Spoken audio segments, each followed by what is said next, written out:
Hello friends, this is Sangeeta from MGM classes. Today we will discuss about parts of speech. ठीक है, अब आज हम किसके बारे में पढ़ेंगे? पार्ट्स ऑफ स्पीच के बारे में। देखो फ्रेंड्स, जब हम किसी लैंग्वेज के बारे में अगर बात करते हैं तो दो चीजों पे हमारी कमांड होना बहुत जरूरी है। एक तो होती है वोकेबलरी और दूसरी होती है ग्रामर। तब जाकर हमें उस लैंग्वेज के ऊपर कमांड होती है। और अगर इंग्लिश की अगर बात करें तो इंग्लिश में बेसिक चीज क्या है? इंग्लिश में बेसिक चीज होती है लेटर्स। ठीक है, अब अगर अपन बात करें कि लेटर्स की, लेटर्स कौन से होते हैं? जैसे बी है, एफ, एच, डी, ये हो गए लेटर्स। ठीक है, कुछ लोग क्या होते हैं, लेटर्स और अल्फाबेट को एक ही समझ लेते हैं, लेकिन अल्फाबेट क्या होते हैं? अल्फाबेट और लेटर्स में डिफरेंस ये होता है कि अल्फाबेट जो होते हैं वो सीक्वेंस चलते हैं, A then B then C then D, उसके बाद में सॉन्ग। ठीक है, तो ये सीक्वेंस जो चलती है वो होती है हमारे अल्फाबेट, और इन अल्फाबेट में से कुछ लेटर्स हम निकालते हैं तो वो हमारे लेटर्स हैं। उसके बाद में अल्फाबेट के बाद में अल्फाबेट से बन जाते हैं हमारे वर्ड। ठीक है, अगर हम वर्ड की बात करें तो देखो S80 सेट, अगर मैं बात करूं S80 सेट, वर्ड्स क्या होते हैं जिनका प्रॉपर मीनिंग होना चाहिए, कुछ उनका अर्थ निकलना चाहिए। तो जैसे S80 सेट, ठीक है, ये एक वर्ड होता है, लेकिन मैं ऐसे अगर बात करूं TAS टेस्ट, तो टेस्ट आई थिंक कोई वर्ड नहीं होता है। तो इसके अकॉर्डिंग क्या होता है कि वर्ड्स के भी अर्थ निकलने चाहिए। वर्ड के बाद में आगे अपन बात करें इंग्लिश लैंग्वेज के अंदर तो उसमें आता है हमारा फ्रेज। फ्रेज के बाद में आती है हमारी क्लोज, और उसके बाद में आता है सेंटेंस। ठीक है, तो देखा आपने कि एक सेंटेंस जो है वो बनता है, उसके पीछे कितनी सारी चीजें होती हैं। वैसे भी सेंटेंस को लेकर मैंने इंडिविजुअल वीडियो बनाया हुआ है, तो प्लीज आप उसको देखें। ठीक है, अब सेंटेंस की बात करें तो सेंटेंस के अंदर कितनी सारी चीजें होती हैं, और वो चीजें क्या होती है उसके लिए एक नई टर्म हमने सुनी है, वो टर्म होती है पार्ट्स ऑफ स्पीच। कि एक स्पीच जब हम बोलते हैं तो उस स्पीच के कौन कौन से पार्ट्स होते हैं। तो आइए अब हम देखते हैं कि एक स्पीच के अंदर कौन कौन से उसके पार्ट्स होते हैं। जैसा कि पार्ट्स ऑफ स्पीच के नाम से पता चलता है कि स्पीच मतलब बोलना, हम बोलते हैं तो उसके कौन कौन से भाग होते हैं, कौन कौन से उसमें चीजें आती हैं। तो फर्स्ट पार्ट्स ऑफ स्पीच के अंदर 8 होती है। पार्ट्स ऑफ स्पीच कितनी होती है? 8 होती है। Noun, pronoun, adjective, verb, adverb, preposition, conjunction and interjection. ठीक है, नंबर्स में कितनी होती है? 8 होती है। फर्स्ट आता है नाउन। नाउन क्या होता है? Noun is the name of person, place, animal और थिंग। ठीक है, ये अपन बचपन से पढ़ते हैं, लेकिन कभी कभी ये जो नाउन के हर सेंटेंस में या हर परिस्थिति में नाउन की रेफरेंस सही नहीं होती है। क्यों? क्योंकि कई बार, मैं ये नहीं कहूंगी कि गलत है, लेकिन कई बार क्या होता है कि नाउन की एक टर्म और भी आती है जिसमें हम क्या होते हैं, वी कांट टच और सी, वी ओनली फील दैट। और नाउन का वो काइंड कौन सा होता है? एब्स्ट्रैक्ट नाउन होता है, जिसमें हम ओनली फील कर सकते हैं। जैसे मुझे बहुत दुख हो रहा है, मैं उसको सिर्फ उस दुख को मैं फील कर रही हूँ। मैं बहुत खुश हूँ तो वो खुशी जो है मेरी, उसको मैं फील कर सकती हूँ। तो यहाँ पर हमने नाम तो नहीं आया ना, तो ये होती है नाउन की डेफिनेशन। अगर अपन नाउन के बारे में बात करें तो जैसे Bhavika is a good girl. ठीक है, मैंने यहाँ पे लिखा Bhavika is a good girl, तो यहाँ पे नाउन क्या हो गया? नाउन भाविका हो गई, और यहाँ पे गर्ल है, ये भी क्या है? नाउन ही है।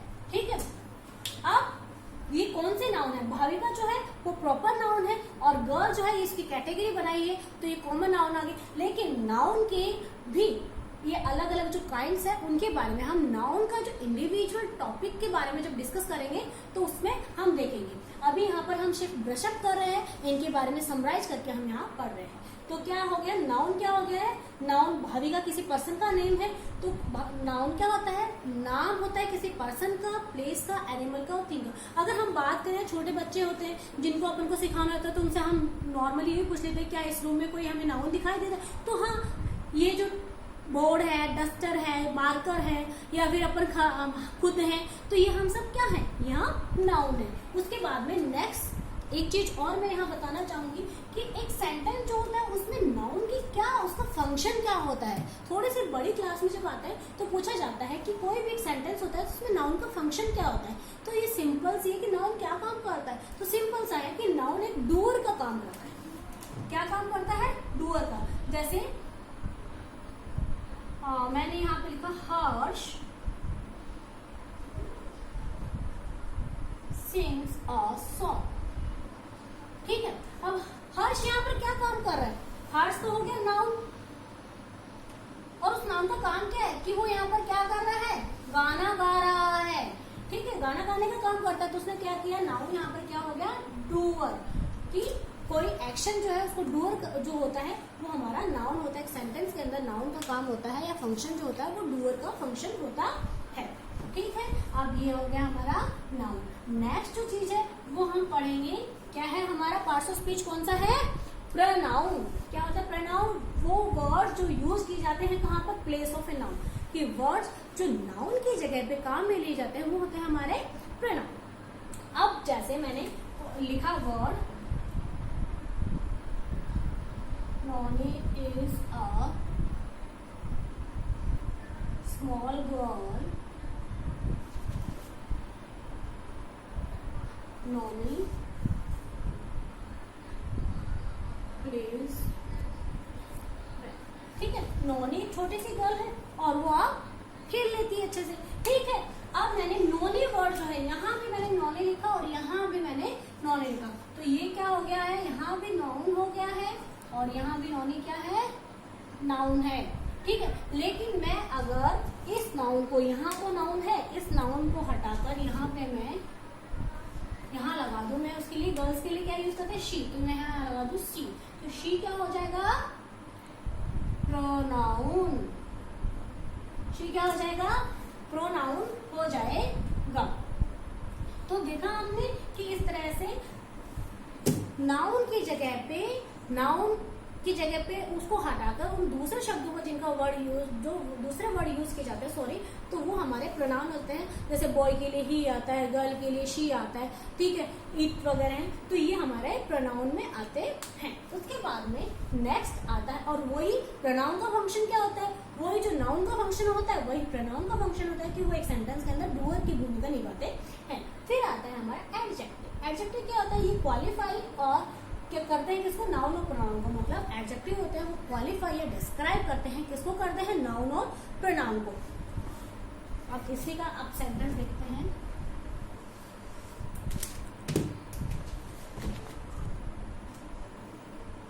Partha is N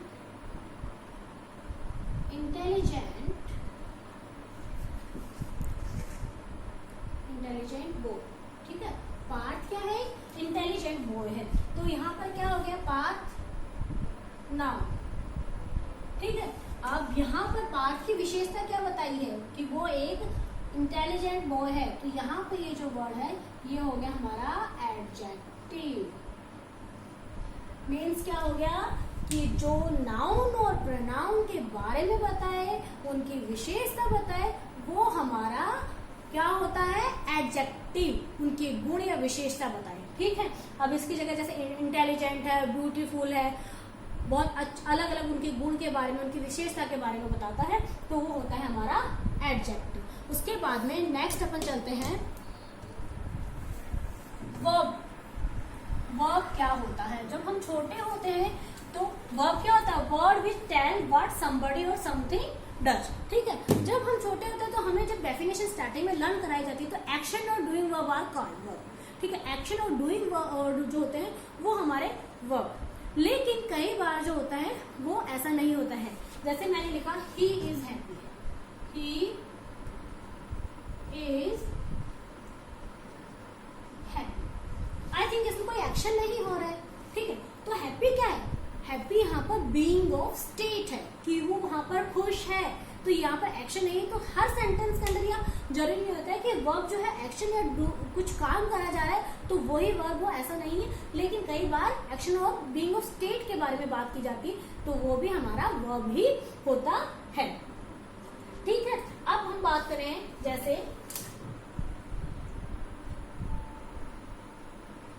Prashant is reading a book.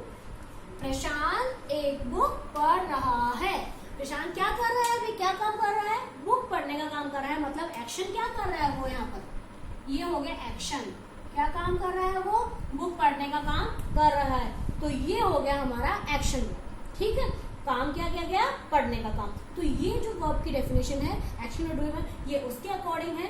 ठीक है, तो ये हमें समझ में आ गया है कि एक एक्शन और डूइंग वर्ब ही कंप्लीट डेफिनेशन नहीं है। तो वह मैंने वर्ब की डेफिनेशन की, word which tell what somebody or something does. ठीक है, अब उसके बाद में नेक्स्ट आते हैं हम एडवर्ब पे कि एडवर्ब क्या होता है।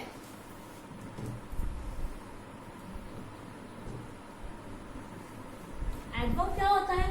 Word which add something to the meaning of a verb or adjective. कि एडवर्ब क्या होते हैं? जैसा कि इसके नाम से ही हमें पता चल रहा है कि ऐड करता है, वर्ब के साथ ऐड करता है। ठीक है, अब वर्ब के साथ क्या ऐड करें उसके बारे में कुछ भी ऐड करें। अभी हमने अब एक चीज और मैं यहाँ बताना चाहती हूँ, ध्यान से देखना कि एडजेक्टिव और एडवर्ब में मोस्टली हम कंफ्यूज हो जाते हैं। अब मैं यहाँ पे दो सेंटेंस लिखती हूँ, इसमें सेम वर्ड आएगा। जैसे स्वस्ति इज अ ब्यूटीफुल गर्ल। ठीक है, और निशांत सिंग्स ब्यूटीफुल। ठीक है, मैंने दो सेंटेंस लिखे हैं यहाँ पे, स्वस्ति is a beautiful girl and Nishant sings beautiful. ठीक है, दो वर्ड लिखे, लेकिन इसमें ब्यूटीफुल और यहाँ भी ब्यूटीफुल आया है। ठीक है, तो इन दोनों में डिफरेंशिएट कैसे करेंगे कि एडजेक्टिव कौन सा है और एडवर्ब कौन सा है। तो हमें ये देखना है कि यहाँ पे जो ब्यूटीफुल आया है वो किसके लिए आया है? स्वस्ति एक सुंदर लड़की है, तो वो ये यहाँ पर आया है नाउन के लिए। स्वस्ति यहाँ पर क्या है? नाउन के लिए। नाउन और प्रोनाउन की विशेषता बता रहा है, इसलिए ये क्या हो गया हमारा? एडजेक्टिव। ठीक है, और यहाँ पे निशांत अच्छा गाता है। ठीक है, तो उसके लिए क्या हो गया? गाने के लिए। ये ब्यूटीफुल किसके लिए आया है? यहाँ पे वर्ब है, सिंग्स क्या है? वर्ब। अब ये वर्ब की विशेषता बता रहा है, इसलिए जो वर्ब की विशेषता बताता है वो होता है हमारा एडवर्ब। ठीक है, तो ये हमारा एडवर्ब। अब एक चीज और मैं बताती हूँ कि मोस्टली जो एडवर्ब होते हैं उनमें उनको पहचानना आसान होता है। हर केस में ऐसा नहीं होता, लेकिन मोस्टली क्या होता है उनमें एलवाई लगा हुआ होता है लास्ट में। जो वर्ड होते हैं ब्यूटीफुली, जनरली। ठीक है, तो इनमें एलवाई जो है वो लास्ट में ऐड किया हुआ होता है। तो इसकी पहचान हर में नहीं होएगा, लेकिन मोस्टली ऐसा होता है। इसके बाद में नेक्स्ट अपन देखते हैं, नेक्स्ट आता है हमारा एडवर्ब के बाद में आता है प्रीपोजिशन। प्रीपोजिशन क्या होता है? वर्ड, वो वर्ड होते हैं जो यूज किए जाते हैं किसके साथ? नाउन और प्रोनाउन के साथ में। उनका रिलेशन शो करने के किया जाता है उसमें किसके साथ में? दूसरे नाउन और प्रोनाउन के साथ में। मतलब प्रीपोजिशन जो है, जैसा कि नाम से पता चल रहा है कि पोजीशन बताई जाती है नाउन और प्रोनाउन की, दूसरे और नाउन प्रोनाउन से पहले उनकी जो स्थिति होती है, उनकी जो पोजीशन होती है, जहां पर वो शो की जाती है वो होती है हमारी प्रीपोजिशन। जैसे the books are on the table। ठीक है, अब यहाँ पे नाउन क्या है? नाउन हो गई बुक्स, और टेबल क्या है हुई? ये भी नाउन है। तो इस नाउन के साथ में क्या बता दिया है कि उसकी पोजीशन क्या है, उसका रिलेशन क्या है? तो वो कहाँ पर है? टेबल के ऊपर है। ठीक है, क्या है? ऊपर है। यहाँ पे उसके बारे में बताया गया है। तो यहाँ पर जैसे ऑन, अंडर, ओवर, ठीक है, इन, तो ये जो है, ये जो वर्ड आते हैं ये हमारे प्रीपोजिशन होते हैं। अब उसके बाद में हम पढ़ते हैं कंजंक्शन। कंजंक्शन, अब कुछ लोग जो ना कंजंक्शन को कंजक्शन पढ़ देते हैं, तो वो उसका प्रोनाउंसिएशन है वो हमें बहुत ध्यान से देखना है। कंजक्शन, कन का मतलब क्या होता है? ठीक है, जोड़ना। ठीक है, कंजक्शन का मतलब क्या होता है? जोड़ना। दो वर्ड्स को जब अपन जोड़ते हैं तो वो हो जाता है कंजक्शन। अब जोड़ने का मतलब जोड़ता किसको है? तो कोई भी दो वर्ड होते हैं, दो क्लोज होता है, दो सेंटेंस होते हैं, उनको जोड़ने का जो काम किया जाता है वो होता है हमारा कंजक्शन। जैसे मैं अभी सेंटेंस लिख देती हूँ आपको कि इसके अंदर कोई भी सेंटेंस अपन लिख सकते हैं। राम एंड श्याम, ठीक है, और ब्रदर्स। राम और श्याम जो एंड है इनको जोड़ा है तो ये क्या हो गया हमारा कंजक्शन। ये हमारा कंजक्शन हो गया है, किनको जोड़ा है। अब ये तो किसको जोड़ा है, राम और श्याम, दो वर्ड हैं। अगर इसी को अपन सेंटेंस के अकॉर्डिंग अगर अपन देखें तो अगर हम सेंटेंस के अकॉर्डिंग देखें तो जैसे मैंने लिख दिया Ram is a good boy, he works very hard, ठीक है।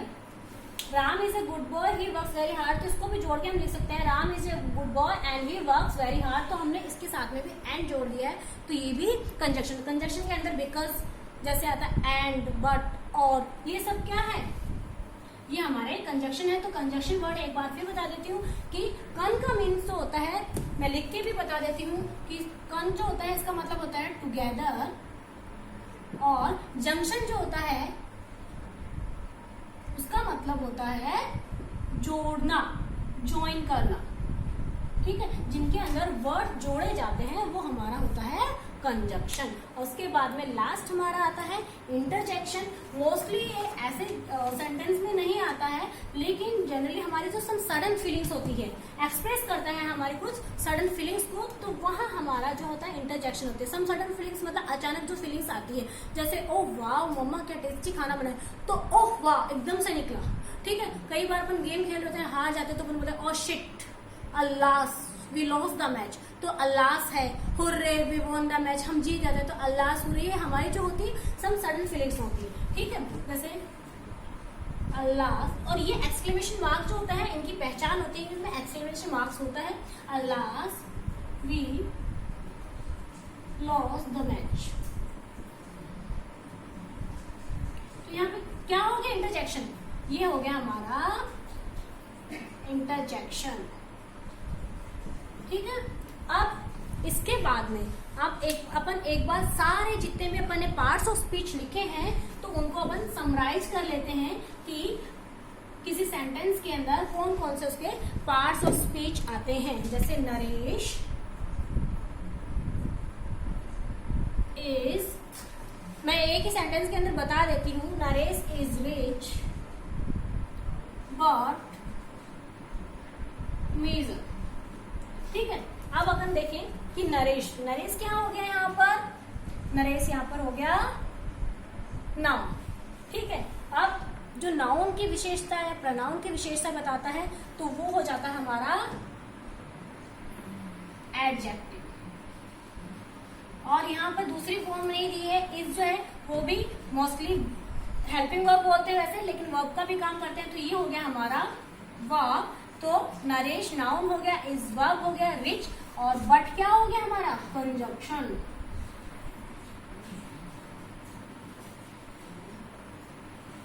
और मीजर क्या हो गया, ये उसकी विशेषता बता रहे हैं, तो ये भी हमारा एडजेक्टिव ही हो गया। ऐसा नहीं है कि एक सेंटेंस के अंदर 8 पार्ट ऑफ स्पीच आ जाती है, लेकिन मोस्टली क्या होता है कि एक सेंटेंस के अंदर इन 8 पार्ट ऑफ स्पीच में से ज्यादातर आते हैं। तो जैसे नाउन है, वर्ब है, एडजेक्टिव है, हर एक सेंटेंस के अंदर नाउन, वर्ब, एडजेक्टिव, एडवर्ब में से कुछ न कुछ जरूर आता है। तो ठीक है, अभी हमने जो 8 पार्ट्स ऑफ स्पीच है उनका ब्रशअप किया है। नेक्स्ट वीडियो में मैं लेके आऊंगी हर पर्टिकुलर पार्ट्स ऑफ स्पीच का अलग से video. So please watch and share it. Thank you.